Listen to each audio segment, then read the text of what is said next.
Oh man, here we go. We've got so much to talk about today. It is revealed the top 5 player ratings for point guards in NBA Live 15. There are definitely some ratings for debate, but real quick before we get into the list, I need you to let me know down below in the comment section, who are your top 5 point guards? Who would you put? What would you change? All of that fun stuff, let me know in the comments. Starting off at number 5, we've got the cover athlete, my man, Damien Lillard, coming out of the small school from Weber State.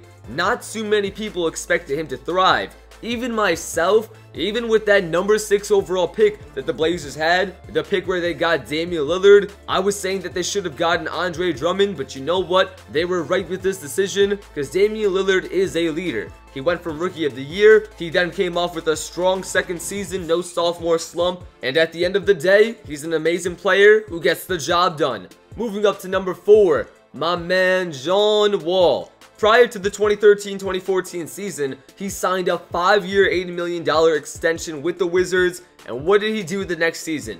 What did he do the very next season? Career highs in scoring, assists, steals, and yes sir, 3-point shooting as well. 19 points, about 9 assists, almost 2 steals, and 35% shooting from the 3-point arc. That right there is some top 5 level play. Now he still is struggling with the turnovers. If you watch John Wall, even if you don't watch him, if you just take a look at the statistics, you know that in general, yeah, point guards turn over the ball a lot, just like Russell Westbrook, but John Wall does it a little bit too much, because he does average around 3.6 turnovers per game, but hey, he's still a dominant player. But I'll talk more about this in a bit. At number 3, repping the OKC Thunder, hashtag Thunder Up, we've got Russell Westbrook, 91 overall, 22 points per game, 7 assists per game, almost 6 boards, and about 2 steals. His stats are just ridiculous, but so many people criticized him of being a ball hog. What we saw when Russell Westbrook went down, when he was injured a few years ago in the playoffs, Kevin Durant, he struggled because they would just triple team him. When Russell takes some shots, when he attacks the basket, when he scores, it takes off so much pressure from Kevin Durant. Yeah, he had some games in the playoffs where he went a little bit too far with the shot selection. I wasn't too happy about that, but nonetheless, this man deserves a spot in the top 5. He has proven himself as a player. At the same time, he does struggle with turnovers, but hopefully he can improve on that. So we'll see how it goes this season, and that is Westbrook at number 3. Next up, we've got the first half of the Splash Brothers, Stephen Curry, 92 overall. His shooting is unfair.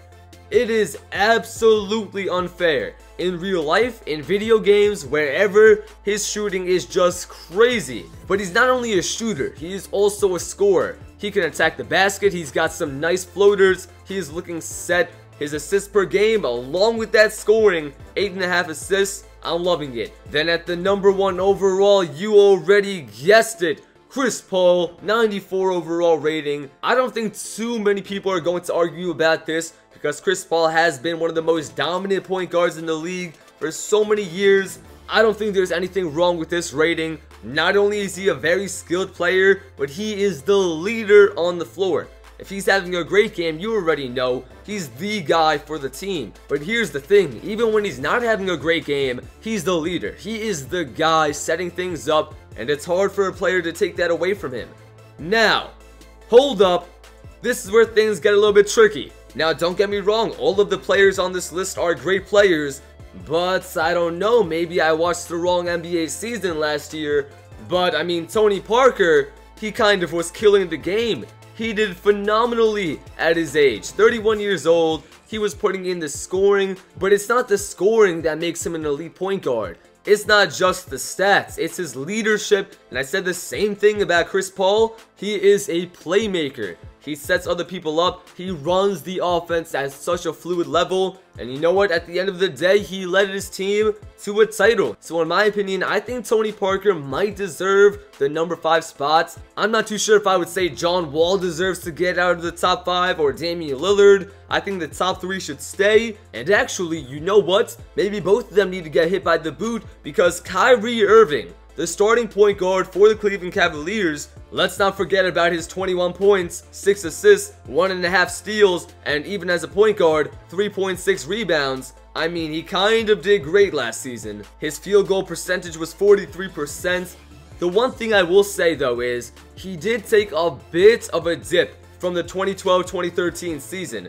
He did drop a little bit in points, a tad bit in rebounds. He also dropped a tad bit in shooting percentage. So maybe that's the reason he's not in the top 5, because of that drop. But either way, at least one of these guys, in my opinion, either Kyrie Irving or Tony Parker, should be in the top 5 instead of John Wall or Damian Lillard. And don't get me wrong, I'm a big fan of both Wall and Lillard, but at the same time, you've got to decide who really deserves that top 5 spots.